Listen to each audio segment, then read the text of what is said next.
Hello viewers, আসসালামু আলাইকুম। হাবিব ইন্টেরিয়রের পক্ষ থেকে এটা আমাদের রানিং প্রজেক্ট মনসুরাবাদ হাউজিংয়ে চলতেছে।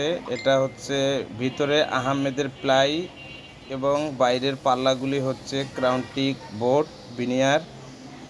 এটা একটা 2 পার্টের আলমারি এবং প্লাস ড্রেসিং টেবিল। এটা আমরা কাজটা করেছি হ্যান্ড পলিশ দিয়ে। এটা পার স্কোয়ার ফিট নিয়েছি 1250 টাকা। তার পাশে আর একটা দেখতে পারতেছেন 3 পাল্লার আলমারি, এটাও হ্যান্ড পলিশ। উপরের পাল্লাগুলি আমরা ডোকো পেন্ট করেছি। এটাও নিয়েছি আমরা 1250 টাকা পার স্কোয়ার ফিট। কেউ যদি আপনারা এই ধরনের কাজ করানোর আগ্রহ থাকেন তাইলে আমাদের স্ক্রিনে দেওয়া নাম্বারে সরাসরি যোগাযোগ করতে পারেন। এর পাশে হচ্ছে একটা টিভি ক্যাবিনেট করেছি হ্যান্ড পলিশ এবং ডুকু পেন এবং এসপিএল বোর্ড দিয়ে করেছি। টিভির ব্যাকগ্রাউন্ডে এসপিএল বোর্ড করেছি।